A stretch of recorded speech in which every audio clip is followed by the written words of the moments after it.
చంద్రబాబు నాయుడు గారు ఉమ్మడి రాష్ట్రం అయిపోయిన తర్వాత విడిపోయిన తర్వాత హైదరాబాద్లో ఒక ఎమ్మెల్సీని కొనడం కోసం డబ్బులు సరఫరా చేస్తూ లైవ్లో దొరికిపోయాడు. అవునా? నేనన్నా కల్పించానేది అదే మా వాళ్ళు బ్రీఫ్డ్ మీ కేసులో అంత లైవ్లో దొరికిపోయినా కూడా నా అంత నిజాయితీ పరుడు ఎవడో లేడు నమ్మని అంటాడు. ఈ పత్రికలేమో వాళ్ళు చంద్రబాబు నాయుడు గారు అంత నిజాయితీ పరులు ఎవరు లేరండి, ఈ భారత రాజకీయాల్లో ఆయనంత స్వచ్ఛమైనటువంటి రాజకీయ నాయకుడు ఎవరు లేరు అని చెప్తాడు. మనం నమ్మాలి. అంత పెద్దగా లైవ్లో దొరికిపోయినా కూడా మహానుభావుడు భలే మేనేజ్ చేసుకుంటాడులే. చక్కగా వ్యవస్థలన్నిటినీ మేనేజ్ చేసుకుని తప్పుకుని బయటికి రాగలిగినటువంటి, ఎన్ని ఘోరాల నుంచి అయినా తప్పుకుని రాగలిగినటువంటి గొప్ప వ్యక్తి చంద్రబాబు నాయుడు గారు. నేను మీ అందరికీ గుర్తు చేస్తా, చంద్రబాబు నాయుడు గారు ఎన్నికలకు ముందు మా మీద ఎన్ని అపవాదులు వేశాడండి. 14 లక్షల కోట్ల రూపాయలు అప్పు చేసింది రాష్ట్ర ప్రభుత్వం మామూలు జగన్మోహన్ రెడ్డి గారి ప్రభుత్వాన్ని. చివరికి ఎంతయ్యా అప్పు చేసింది అంటే కేవలం 6,44,531 కోట్లే తేలింది. 14 లక్షలు ఎక్కడవా, 6,46,000 కోట్లు ఎక్కడ? చూడండి, డబుల్ కన్నా ఎక్కువ చెప్పేశాడు.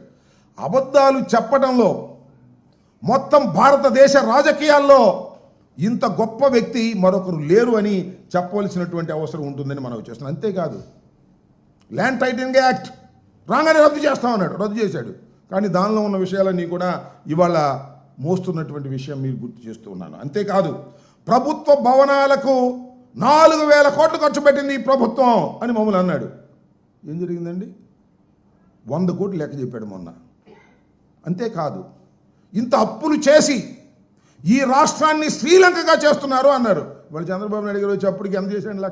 ఎన్ని లక్షలు వేసాయండి? 1,09,000 కోట్ల రూపాయలు ఈ రోజుకి అప్పు చేసినటువంటి ఘనుడు నారా చంద్రబాబు నాయుడు గారు.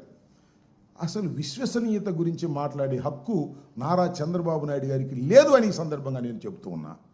మీరు చూశారు, 4 సార్లు ముఖ్యమంత్రి అయ్యాడు. ఒకసారి కాదు, 4 సార్లు అయ్యాడు. అదృష్టం మహానుభావుడు, కొన్ని పరిస్థితుల వల్ల 4 సార్లు ముఖ్యమంత్రి అయ్యాడు. ఏ రోజునైనా ఈ 4 సార్లు కూడా ఇచ్చిన హామీని నెరవేర్చినటువంటి సందర్భం ఉందా?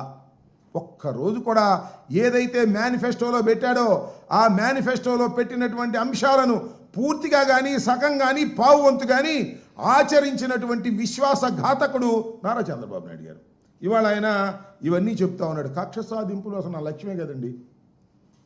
జగన్పై చర్య తీసుకోవడానికి సిక్కి ఒప్పందం లడ్డూలాగా దొరికిందంట. లడ్డూలాగా దొరికితే అసలు తినకుండా ఉంటావు నువ్వు. ఆ లడ్డు పుచ్చిపోయినా తింటావు, ఏ లడ్డు అయినా తింటావు, కానీ అది తిన్నావా నీ గొంతు పట్టుకుంటుంది. దీనిలో ఏమీ లేదు అనే విషయం తెలిసిన తర్వాత ఏమీ చేయలేని ఒక స్థితిలోకి నువ్వు ఉన్నావు. ఇవాళ నేను చూసా, ఇంతకుముందే వచ్చే ముందు ఆదాని మీద యాక్షన్ తీసుకోడంట.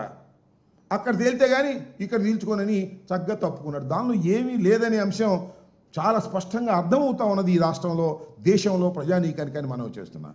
కక్ష సాధింపు